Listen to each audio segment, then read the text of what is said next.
Hello guys, welcome to my class. आज हम class 10th का एक और नया चैप्टर शुरू करने जा रहे हैं, जिस चैप्टर का नाम है लाइट।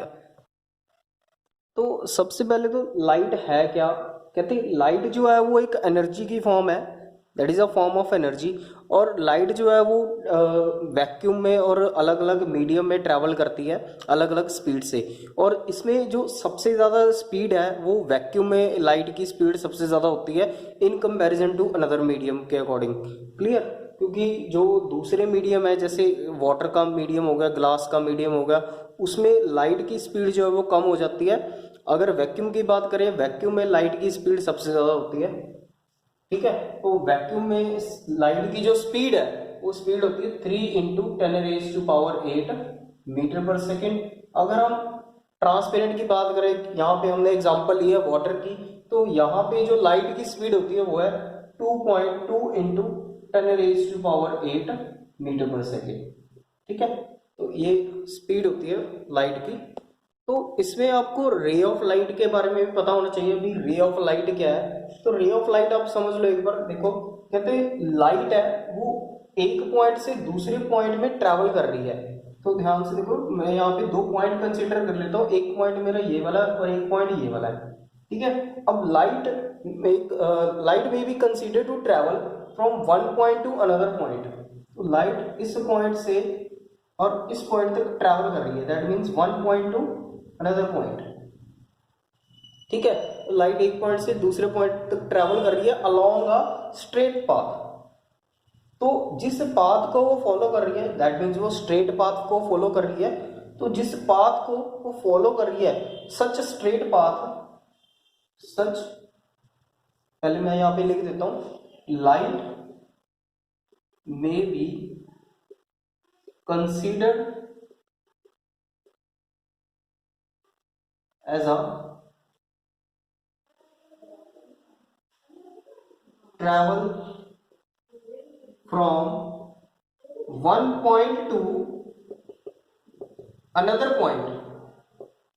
एक पॉइंट से दूसरे पॉइंट तक, one point to another point along a straight path, along a straight path. तो उस स्ट्रेट पाथ को हम क्या बोलेंगे? That straight path is known as ray of light. उस स्ट्रेट पाथ को हम क्या बोलेंगे? रे ऑफ लाइट बोलेंगे। अगर ये रे ऑफ लाइट बंडल की फॉर्म में आती है, जैसे सपोज कर लो एक रे ऑफ लाइट ये वाली है, एक रे ऑफ लाइट ये वाली है, और एक ये रे ऑफ लाइट ये वाली है, तो ऐसे बंडल की फॉर्म में, दैट मीन्स इकट्ठ काफी सारी रे ऑफ लाइट अगर इकट्ठी हो जाती हैं तो उनको हम क्या बोलेंगे? That is a beam of light. क्या बोलेंगे उनको? Beam of light. इसको हम बोलते हैं बीम ऑफ लाइट। अगर बहुत सारी रेज इकट्ठियां हो जाती हैं उनको बीम ऑफ लाइट बोलेंगे। अगर एक सिंगल स्ट्रेट पाथ फॉलो कर रही है लाइट, तो उसको हम क्या बोलेंगे? दैट इज अ रे ऑफ लाइट। तो नेक्स्ट है हमारा laws of reflection of light. तो ये बहुत ही इंपॉर्टेंट टॉपिक है, लॉ ऑफ रिफ्लेक्शन। तो इसके एग्जाम में आने के चांसेस हो सकते हैं। ठीक है, तो सर प्लीज इसको करवा दीजिए। ठीक है, चलो करते हैं इसको, लॉ ऑफ रिफ्लेक्शन को। तो लॉ ऑफ रिफ्लेक्शन में से इसमें हम दो ही लॉ डिस्कस करेंगे। तो सपोज कर लो मेरे पास एक प्लेन मिरर मैंने कंसीडर कर लिया यहाँ पे। ठीक है, प्लेन मिरर है मेरे पास एक। तो हमको पता है जो प्लेन मिरर है उसकी एक साइड पॉलिश्ड होती है और दूसरी साइड इसकी रिफ्लेक्टिंग सरफेस होती है। तो ये नीचे वाली जो सरफेस है ये क्या है? पॉलिश्ड है। तो ये पॉलिश्ड सरफेस है, पॉलिश्ड सरफेस। और जो ऊपर वाला सरफेस है उसका ये वाला, ये कौन सा है? Reflecting surface, reflecting surface. तो अब क्या हुआ? कहते हैं इस प्लेन मिरर के ऊपर, ये मैं नीचे लिख देता हूं, this is a plane mirror. तो इस प्लेन मिरर के ऊपर एक रे इंसिडेंट हुई। यहां से कोई सोर्स है और उस सोर्स से एक रे आ रही है, और रे आते आते यहां पे इंसिडेंट हो गई। जब यहां पे वो इंसिडेंट हुई तो हमको पता है according to reflection of light, तो रिफ्लेक्शन ऑफ लाइट क्या था? जब कोई ray plane mirror, that means shiny surface के ऊपर, क्योंकि ये एक रिफ्लेक्टर है, जब कोई रे रिफ्लेक्टर के ऊपर फॉल करती है तो वो क्या होती है, पीछे चली जाती है, रिफ्लेक्ट होके वापस चली जाती है, दैट मीन्स टकरा के वापस चली जाती है। तो जब यहाँ पे वो इंसिडेंट हुई तो इंसिडेंट होने के बाद यहां से वो टकरा के ये वापस चलेगी। ठीक है, तो थोड़ा सा डायग्राम मैं थोड़ा अच्छा बना लेता हूँ। वैसे डायग्राम मेरी ड्राइंग इतनी अच्छी नहीं है तो फिर भी आप समझ लेना ध्यान से इसको। ठीक है, तो ये रिफ्लेक्ट होके चलेगी। ठीक है, अब ये वाली जो रे है इस रे को हम क्या बोलेंगे, इंसिडेंट रे। तो मैं शॉर्ट फॉर्म में लिख रहा हूं, आप इसको अच्छे से समझ लेना। This is called incident ray. और ये वाली जो रे है इसको हम बोलते हैं रिफ्लेक्टेड रे। रिफ्लेक्टेड रे, क्योंकि ये रिफ्लेक्ट होके गई है तो इसको क्या बोलेंगे, रिफ्लेक्टेड रे। तो ये जो पॉइंट है, जिस पॉइंट पे दो रेस मीट कर रही हैं, यानी कि इस पॉइंट से क्या हो रही है, दो इस पॉइंट के ऊपर दो रे मीट कर रही है। ध्यान से देखो, मीट नहीं कर रही दो रेस, या फिर आप कह सकते हो इस पॉइंट से रे रिफ्लेक्ट होके वापस गई है, जो इंसिडेंट होगी वो रिफ्लेक्ट होके गई, तो इसको हम ओ पॉइंट दे देंगे। और इसको हम, इस पॉइंट को हम पॉइंट ऑफ इंसिडेंस भी कहते हैं, पॉइंट ऑफ इंसिडेंस, क्योंकि इंसिडेंट रे जो है वो इस पॉइंट के ऊपर इंसिडेंट हो रही है। जो इंसिडेंस रे है, जो इंसिडेंस रे है वो इस पॉइंट के ऊपर इंसिडेंट हो रही है। क्लियर? तो अब क्या है, अब इस दोनों रेस के बीच में मैं एक नॉर्मल ड्रॉ कर दूंगा। तो नॉर्मल आया यहाँ पे, यहाँ पे, यहाँ पे, यहाँ पे, और ये यहाँ पे फॉल कर गया इसके सेंटर पे। तो इसने क्या करा, नॉर्मल ने इन दोनों रेस के एंगल को अलग अलग कर दिया, दोनों के बीच में एक दीवार खड़ी कर दी इसने। नॉर्मल इन दोनों रेस के बीच में आके घुस गया, तो अब क्या होगा, यहाँ पे ये भी एक अलग एंगल में डिवाइड हो गया और यहाँ पे ये एक अलग अलग एंगल बन गया। तो यहाँ पे जो एंगल बना इस नॉर्मल रे की वजह से, इसको मैं नाम दे दूं नॉर्मल रे।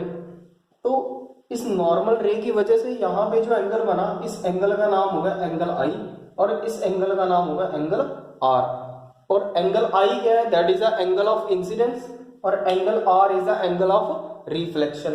तो अब हम लॉ की तरफ चलते हैं। तो लॉ ऑफ रिफ्लेक्शन में क्या है, कहते हैं लॉ ऑफ रिफ्लेक्शन में क्या है, इसका जो फर्स्ट लॉ कहता है, लॉ ऑफ रिफ्लेक्शन कहता है, कहते हैं जो इंसिडेंट रे है, नॉर्मल रे है और रिफ्लेक्टेड रे है, इंसिडेंट रे, नॉर्मल रे एंड रिफ्लेक्टेड रे, तीनों रे एक ही प्लेन के ऊपर, ये प्लेन है, प्लेन सरफेस है ना, तीनों ही रे एक ही प्लेन के ऊपर लाई कर रही है, और lie on the same plane. तीनों ही रे जो है वो एक ही प्लेन के ऊपर लाई कर रही है, on lie on the same plane. अब सेकंड लॉ क्या कहता है, सेकंड लॉ ऑफ रिफ्लेक्शन कहता है ये जो एंगल ऑफ इंसिडेंस है, angle of incidence is always equals to the angle of reflection. जो एंगल ऑफ इंसिडेंस है वो एंगल ऑफ रिफ्लेक्शन के क्या होगा, हमेशा इक्वल रहेगा। So this is the law of reflection of light. तो यहां पे मैं आपको एक और नई चीज बता रहा हूं, शायद हो सकता है आपने पहले पढ़ी हो। तो यहाँ पे एक मेरे पास प्लेन मिरर है या स्मूथ सरफेस या शाइनी सरफेस है मेरे पास। तो आप रिमेंबर रखना, कहते जब इस प्लेन मिरर के ऊपर कोई लाइट नॉर्मली इंसिडेंट हो रही है, जब नॉर्मली ऐसे जब कोई लाइट इंसिडेंट हो रही है, ऐसे नॉर्मली जो लाइट है वो इंसिडेंट हो रही है, नॉर्मली का मतलब होता है परपेंडिकुलर। तो जब ये लाइट, जब ये रे इस प्लेन सरफेस के ऊपर इंसिडेंट होगी तो यहां से होके उसी पाथ में ये वापस चली जाएगी ऐसे। ठीक है, तो ये कब होगा, जब रे क्या होगी, नॉर्मल होगी। नॉर्मल का मतलब होता है परपेंडिकुलर। तो इसमें जो एंगल होगा, दैट मीन्स जो एंगल ऑफ इंसिडेंस है वो भी क्या होगा, जीरो, और एंगल ऑफ रिफ्लेक्शन भी क्या होगा यहाँ पे, जीरो। ठीक है, तो नेक्स्ट हम बात करते हैं इमेज ऑफ एन ऑब्जेक्ट की। कहते हैं जो ऑब्जेक्ट की इमेज बनती है वो कैसे बनती है, और मतलब कि कौन कौन सी इमेज इसमें इन्वॉल्व होती है। ठीक है, तो इमेज जो है वो टू टाइप की होती है, एक तो होती है रियल इमेज, एक हमारे पास बनती है रियल इमेज, और दूसरी होती है हमारी वर्चुअल इमेज। तो सर रियल और वर्चुअल इमेज में डिफरेंस क्या है क्या इसमें। कहते हैं जो रियल इमेज है, जो हमारी रियल इमेज होती है ये बनती है स्क्रीन के ऊपर। तो आप रिमेंबर रखना, जो रियल इमेज है वो स्क्रीन पे बनती है। ठीक है, जो रियल इमेज होगी वो स्क्रीन पे बनेगी, और जो वर्चुअल इमेज है वो मिरर पे बनती है। जो वर्चुअल इमेज है वो मिरर पे बनेगी। ठीक है, तो ये बात आप रिमेंबर रखना। जो रियल इमेज, जब रियल इमेज बनती है तो आफ्टर रिफ्लेक्शन जो रेज हैं वो मीट करती हैं, एक्चुअली मीट। ठीक है, और वर्चुअल इमेज में क्या होता है, after reflection appears to be meet। तो आफ्टर रिफ्लेक्शन के बाद जो रेज है वो appears to meet होता है इसमें। ठीक है, तो ये दोनों के बीच में डिफरेंस है, रियल इमेज और वर्चुअल इमेज के बीच में। ठीक है, रियल इमेज होगी वो इन्वर्टेड होगी। रियल इमेज क्या होगी, इन्वर्टेड का मतलब होता है उल्टा। मार्कर ऐसा है तो रियल इमेज में जो मार्कर है वो ऐसा बनेगा, उल्टा। ठीक है, और जो वर्चुअल इमेज बनती है वो क्या बनती है, इरेक्ट का मतलब होता है सीधी इमेज। ठीक है, तो अगर इसमें ऐसा तो नहीं है ना, अगर हम आईने के आगे खड़े हैं तो हमारा फेस है वो नीचे की तरफ हो जाएगा और टांगे हमारी ऊपर हो जाएगी, तो ये चीज तो नहीं है। तो मिरर में जैसे हम खड़े हैं वैसे ही हम दिखाई देंगे उसमें। ठीक है, तो इरेक्ट इमेज बनेगी उसमें, और वो इमेज कौन सी होगी, वर्चुअल इमेज होगी। ठीक है, तो इसमें हम बात करेंगे image formed by plane mirror. तो प्लेन मिरर में इमेज बनती कैसे है वो भी आप देख लो। ठीक है, तो सपोज कर लो मैंने एक प्लेन मिरर यहाँ पे कंसीडर कर लिया, तो ये मेरा एक प्लेन मिरर है। ठीक है, तो अब मैंने क्या करा, यहाँ पे कोई ऑब्जेक्ट ले लिया मैंने, यहाँ पे एक मैंने ऑब्जेक्ट रख लिया। कोई भी आप ऑब्जेक्ट यहाँ पे ले सकते हो, चाहे कैंडल वगैरह ले लो आप। ठीक है, कुछ लाइट ले लो, कुछ भी आप ले सकते हो, कोई भी ऑब्जेक्ट आप यहाँ पे कंसीडर कर सकते हो। तो यहाँ पे जब इस ऑब्जेक्ट से कोई लाइट आई, तो लाइट यहाँ पे ऐसे, यहाँ से ऐसे आई और इस मिरर के ऊपर इंसिडेंट हुई, ऐसे यहाँ पे इसके ऊपर इंसिडेंट हो रही है। ठीक है, और यहां से ये टकरा के ऐसे चली गई। ठीक है, तो ये गई टकरा के,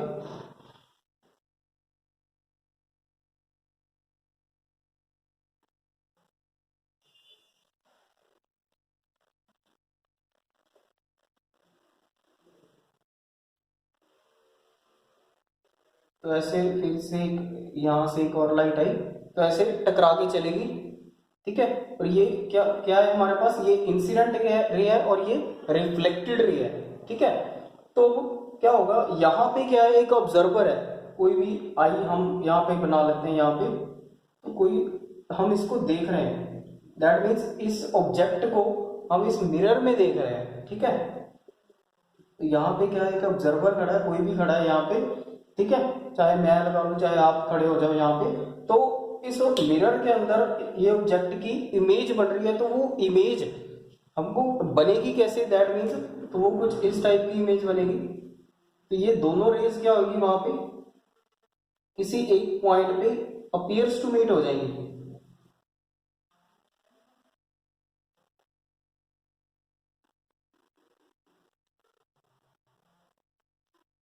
तो यहां पे इमेज बनेगी ऐसे। ठीक है, तो ये इमेज बन गई। तो ध्यान से देखो, ये इमेज जो बन रही है, तो एक चीज यहां पे आप रिमेंबर रखना, कहते जितना ऑब्जेक्ट और मिरर के बीच में डिस्टेंस होगा उतना ही इमेज और मिरर के बीच में डिस्टेंस होगा। तो ये नहीं है कि अगर यहाँ पे डिस्टेंस ज्यादा होगा वहां पे डिस्टेंस कम होगा, तो ऐसा कुछ भी नहीं होगा, डिस्टेंस सेम होगा। क्लियर? तो ऐसे हमको इमेज नजर आएगी मिरर के अंदर। ठीक है, यहाँ पे क्या बन रहा है, अगर मैं यहाँ पे नॉर्मल ड्रॉ करता हूं तो यहाँ पे लॉ ऑफ रिफ्लेक्शन अप्लाई हो रहा है, law of reflection of light वही चीज अप्लाई हो रही है यहाँ पे। ठीक है, तो यहाँ पे ये मेरा एंगल ऑफ इंसिडेंस, क्योंकि ये इंसिडेंस रे है, और यहाँ पे एंगल ऑफ रिफ्लेक्शन, तो इसको मैं नाम देता हूं से I1 और इसको मैं नाम देता हूं से R1। ठीक है, और सेम एज इट इज यहाँ पे भी ये भी एंगल ऑफ इंसिडेंस बन रहा है, ये से I2, दिस इज R2। ठीक है, तो ऐसे वहां प्लेन मिरर के अंदर ऐसे इमेज बनेगी। ठीक है, तो कुछ प्रॉपर्टीज है, कैरेक्टरिस्टिक्स है, तो इसके बारे में भी आपको पता होना चाहिए। कहते हैं जो इमेज बनेगी, ये जो इमेज बन रही है, जैसा ऑब्जेक्ट जैसा है वैसे ही ऑब्जेक्ट होगा। ठीक है, अगर ऑब्जेक्ट ऐसे खड़ा है, इसका दैट मीन्स सीधा खड़ा है, तो इमेज भी सीधी ही बनेगी। बट यहाँ पे जो इमेज बनेगी, यहाँ पे जो इमेज बन रही है वो इमेज कौन सी होगी, वो इमेज होगी वर्चुअल एंड इरेक्ट। ठीक है, वर्चुअल इमेज बनेगी और इरेक्ट, इरेक्ट का मतलब होता है सीधी। तो आप यहाँ पे एक चीज और जरूर रिमेंबर रखना, कहते जो इमेज है वो प्लेन मिरर है, जो इमेज बनाता है उस इमेज को हम लिटरली इन्वर्टेड इमेज भी बोलते हैं। क्या बोलते हैं? Literally inverted. ठीक है, ऐसी इमेज को लिटरली इन्वर्टेड भी बोला जाता है। ठीक है, लिटरली इन्वर्टेड। ठीक है, तो एक और डायग्राम मैं आपको बता देता हूं कैसे। देखो, मेरे पास कोई अल्फाबेट मैं कंसीडर कर लेता हूं, ये मेरे पास एक अल्फाबेट है P। ठीक है, ये P मेरे पास एक अल्फाबेट है, और यहां पे इस P के आगे मैंने एक मिरर लगा दिया। ठीक है, तो अब ये P जो है, इसकी इमेज इस मिरर के अंदर बनेगी। तो इस मिरर के अंदर जो इसकी इमेज होगी वो कुछ ऐसी होगी, कुछ ऐसी। दैट मीन्स मिरर के अंदर जब मिरर के अंदर हम देखते हैं, मिरर के सामने जब हम उसको देखते हैं मिरर को, तो हमारा जो लेफ्ट शोल्डर है तो वहां पे वो राइट नजर आता है, और राइट वाला शोल्डर है वहां पे वो लेफ्ट नजर आता है मिरर के अंदर। ठीक है, तो वहां पे तो P, ये जो अल्फाबेट है P का, ये भी मिरर के अंदर कुछ ऐसे ही नजर आएगा। तो इस तरीके की इमेज को हम क्या बोलते हैं? Literally inverted. ठीक है, तो आगे यहाँ पे हम बात करेंगे स्फेरिकल मिरर्स की। तो स्फेरिकल मिरर तो आपको पता ही है, स्फेरिकल नाम से ही क्लियर है, जो स्फीयर की शेप में होते हैं और अंदर से होलो होते हैं, जैसे एक बॉल होती है, कि बॉल की टाइप एक ग्लास होता है, ग्लास मिरर बोलते हैं उसको। ठीक है, तो स्फीयर की शेप में बने होते हैं। तो a spherical mirror is a mirror whose reflecting surface is a part of a hollow sphere of a glass. ठीक है, तो वो स्फेरिकल मिरर कुछ इस ऐसे बने होते हैं शेप के, तो ऐसे ग्लास थोड़े से सर्कुलर फॉर्म में। ठीक है, जो अंदर से होलो होते हैं। ठीक है,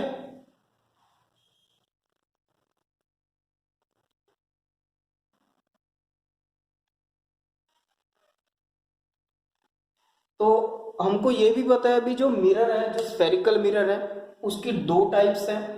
एक होती है कन्वेक्स मिरर, दूसरा होता है कनकेव मिरर। दो ही तरीके के हम मिरर डिस्कस करते हैं। First one is concave mirror and second is convex mirror. Convex mirror, चाहे तो आप पूरा नाम भी बोल सकते हो, कनकेव स्फेरिकल मिरर, और second is convex spherical mirror. ठीक है, तो मैं आपको बता भी देता हूँ कि जो कनकेव मिरर है, कनकेव स्फेरिकल मिरर है या कन्वेक्स स्फेरिकल मिरर है, तो उनकी शेप कैसी होती है। तो यहाँ पे मैंने एक स्फेरिकल मिरर ले लिया, तो यहाँ पे मैं कनकेव स्फेरिकल मिरर की बात कर रहा हूँ, यहाँ पे एक कनकेव स्फेरिकल मिरर। और जो कनकेव स्फेरिकल मिरर है उसका जो रिफ्लेक्टिंग सरफेस है, जो रिफ्लेक्टिंग पोर्शन है, वो इनवर्ड होता है अंदर की तरफ। बाहर से वो क्या होता है? पॉलिश्ड। इनसाइड क्या होता है उसका? Reflecting surface. ठीक है, तो ये हमारे पास क्या बन गया? एक कनकेव स्फेरिकल मिरर बन गया। तो सिर्फ मैं जितना मेरे पास एक रिफ्लेक्टिंग सरफेस है मैं उतना ही यहाँ पे कंसीडर कर रहा हूँ, ठीक है। तो ये जो शेप है हमारे पास ये कनकेव स्फेरिकल मिरर के थोड़ा, और इसको मैं डायग्राम अच्छे से बना देता हूँ। तो ये कुछ ऐसे हमारे पास कनकेव स्फेरिकल मिरर बनेगा, जो अंदर से क्या होगा रिफ्लेक्टिंग सरफेस होगा उसका, और बाहर से क्या होगा पॉलिश्ड, ठीक है। और अगर मैं कन्वेक्स स्फेरिकल मिरर की बात करूं, कन्वेक्स स्फेरिकल मिरर, कॉन्वेक्स या कन्वेक्स मिरर भी कह सकते हो या कन्वेक्स स्फेरिकल मिरर भी कह सकते हो। तो उसकी शेप कुछ ऐसी बनी होगी। तो अंदर से वो क्या होगा पॉलिश्ड, उसका जो रिफ्लेक्टिंग सरफेस होगा वो बाहर वाला होगा। ये उसका क्या होगा रिफ्लेक्टिंग सरफेस, रिफ्लेक्टिंग सरफेस, ठीक है। तो ये हमारे पास दो टाइप्स के स्फेरिकल मिरर है, ठीक है। तो उसके बाद कुछ हम important terms of spherical mirrors की बात करेंगे यहाँ पे। तो इंपॉर्टेंट टर्म्स कौन सी है स्फेरिकल मिरर की, तो मैंने यहाँ पे एक स्फेरिकल मिरर ड्रॉ किया है, ठीक है। और कोई भी आप मिरर ले सकते हो, चाहे तो आप कन्वेक्स की बात कर लो चाहे आप कनकेव की बात कर लो। तो मैंने यहाँ पे कनकेव मिरर ड्रॉ किया है, ठीक है। तो एक स्फीयर की शेप में है मेरे पास यहाँ पे, ठीक है। और इसका जो रिफ्लेक्टिंग पोर्शन है मैंने यहाँ पे ड्रॉ किया है। ये एक पूरा ग्लास स्फीयर है और उसका जो रिफ्लेक्टिंग सरफेस है ये वाला है, मैंने ये कंसीडर कर लिया रिफ्लेक्टिंग सरफेस एक साइड, ठीक है। तो इसके कुछ इंपॉर्टेंट टर्म्स है वो आप ध्यान से देख लो, ठीक है। तो जो रिफ्लेक्टिंग सरफेस दैट मीन जो रिफ्लेक्टिंग सरफेस का सेंटर होगा, जो रिफ्लेक्टिंग सरफेस का सेंट्रल पॉइंट होगा, ये सेंटर पॉइंट है, तो उसको उस पॉइंट को हम क्या बोलेंगे pole. That means the centre point of reflecting surface of spherical mirror is called pole. उसके बाद नेक्स्ट हम बात करते हैं सेंटर ऑफ कर्वेचर की। तो ग्लास स्फीयर का जो होलो ग्लास स्फीयर है, होलो ग्लास स्फीयर का जो सेंटर होगा उसको हम क्या बोलेंगे that is called centre of curvature, ठीक है। अब ये तो पता ही है कोई भी स्फीयर है तो उस स्फीयर का जो सेंटर होगा तो उसको हम क्या बोलेंगे सेंटर ऑफ कर्वेचर। तो सेंटर ऑफ कर्वेचर की बोला क्योंकि यहाँ पे हम मिरर स्फेरिकल मिरर की बात कर रहे हैं, ठीक है।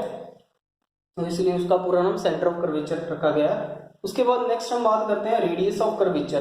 तो रेडियस ऑफ कर्वेचर क्या है, कहते हैं distance between the centre of curvature and the pole. तो पोल और सेंटर ऑफ कर्वेचर के बीच का जो डिस्टेंस होगा स्फेरिकल मिरर में, तो उसको हम क्या बोलेंगे that is called radius of curvature. The distance between pole and the centre of curvature of spherical mirror is called radius of curvature. Next हम बात करते हैं अपर्चर की। तो अपर्चर क्या है, ये हमारा जो जितना रिफ्लेक्टिंग सरफेस हमने दिया है मिरर का, वैसे तो ये पूरा ग्लास स्फीयर ये पूरा मिरर ही है, ये ग्लास स्फीयर ही है पूरा। तो दैट मीन्स जो डायामीटर होता है इस ग्लास स्फीयर का जो डायामीटर होगा, ठीक है, जो स्फेरिकल मिरर का जो डायामीटर होगा that means diameter of spherical mirror is called aperture. तो आप ये डेफिनेशन दे सकते हो, क्लियर। तो ये कुछ इंपॉर्टेंट टर्म्स है, ये आपको रिमेंबर होनी चाहिए, ओके। तो यहाँ पे आप देख लो जो मिरर्स हमारे पास दिए हुए हैं, एक हमारे पास एक तरफ कनकेव मिरर है, दूसरी तरफ हमारे पास कन्वेक्स मिरर है। तो इस मिरर में इन मिरर्स के अंदर हम रेज क्या रिफ्लेक्ट करवा रहे हैं। तो जहां पे रेज मीट कर रही है वहां पे हमारी इमेज बनेगी, ठीक है। तो ये चीज मैंने पहले भी आपको बताई है कि जहां पे रेज मीट करती है वहां पे इमेज बनती है। तो कनकेव मिरर की तरफ देख लो, तो कनकेव मिरर का जो रिफ्लेक्टिंग सरफेस है, जो रिफ्लेक्टिंग सरफेस है, रिफ्लेक्टिंग पार्ट है वो अंदर से इनवर्ड है, अंदर की तरफ है। तो जिसके कारण जितनी भी रेज आएंगी वो क्या होगी अंदर की तरफ क्या हो जाएगी मीट कर जाएंगी। तो ये देखो यहाँ से कोई एक रे आई तो यहाँ से टकराई तो टकरा के यहाँ पे चलेगी, ठीक है। तो सभी रेज रिफ्लेक्ट होने के बाद एक ही पॉइंट पे मीट कर रही हैं, ठीक है। तो जहां पे रेज मीट करेंगी वहां पे हमारी इमेज बनेगी और मीटिंग पॉइंट जहां पे होगा वो पॉइंट हमारा फोकस का होगा, ठीक है, क्योंकि फोकस पे ही हमारी इमेज बनेगी। और जिसके कारण इस मिरर को एक नाम दिया गया है और वो नाम है इस मिरर को that is the converging mirror, converging mirror, तो कन्वर्जिंग का मतलब क्या होता है, एक जगह पे इकट्ठा हो जाना। तो आप देख ही रहे हो सभी रेस एक ही पॉइंट पे इकट्ठी होगी, एक ही पॉइंट पे मीट कर रही है, ठीक है, तो इसलिए इसको नाम दिया गया दैट इज कन्वर्जिंग मिरर। तो उस तरफ आप देख लो कन्वेक्स मिरर की तरफ, तो कन्वेक्स मिरर का जो रिफ्लेक्टिंग पार्ट है वो बाहर की तरफ है, रिफ्लेक्टिंग सरफेस जो बाहर की तरफ है, तो यहाँ पे जो रेज आ रही है वो रिफ्लेक्ट होके पीछे की तरफ जा रही है, ठीक है ना, तो ऐसे डाइवर्ज हो रही है, दैट मीन्स वो स्कैट। तो देखने में ऐसा नहीं लग रहा कि अगर हम इसमें आप देखोगे जब इन रेज को मीट करवाओगे, दैट मीन्स यहाँ पे जो रेज है वो अपीयर्स टू मीट हो रही हैं, और इस तरफ जो रेज एक्चुअली मीट हो रही है उसमें अपीयर्स टू मीट हो रही हैं। तो अपीयर्स टू मीट कहाँ पे होगी, एक पर्टिकुलर पॉइंट के मिरर के पीछे, बिहाइंड द मिरर होगी।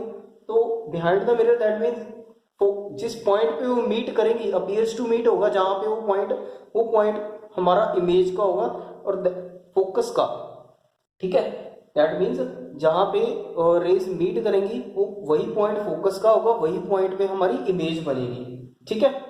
तो ये बात आप रिमेंबर रखना। तो ध्यान से देखो, ऐसा नहीं लग रहा ये जो सभी रेज, सभी रिफ्लेक्टेड रेज जो है वो कहाँ से आ रही है, उस फोकस से आ रही है। देखने में तो ऐसा ही लग रहा है जो रिफ्लेक्टेड रेज है वो कहाँ से आ रही है, फोकस से आ रही है। तो देखने में तो डायग्राम ऐसे ही बनी है, बट एक्चुअली में क्या है, रेज कहाँ से आ रही है, इन्फिनिटी से आ रही है, बहुत दूर से, मेरे को नहीं पता भी कहाँ से आ रही है।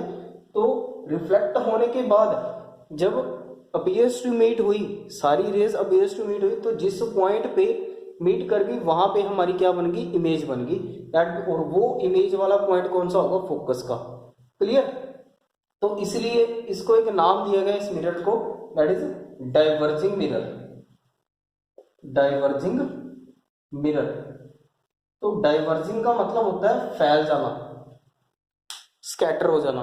तो ध्यान से देखो, ऐसे नहीं लग रहा वहां से, ऐसे देखने में तो ऐसे लग रही है फोकस से रेज बाहर निकल रही है, स्कैटर हो रही है, डाइवर्ज हो रही है। डाइवर्ज का मतलब होता है फैल जाना, ठीक है।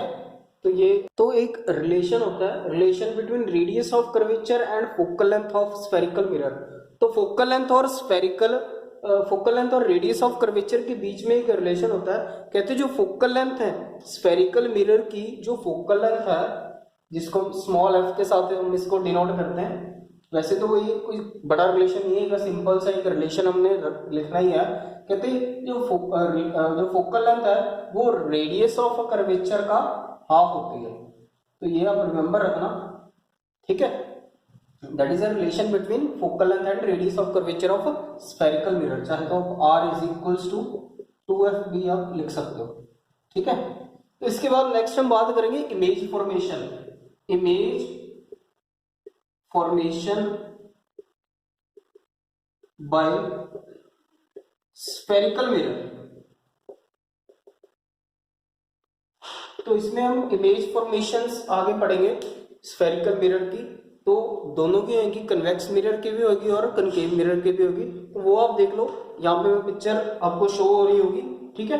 तो एक बार आप इसको अच्छे से रीड कर लो और समझ लो इसको, ठीक है।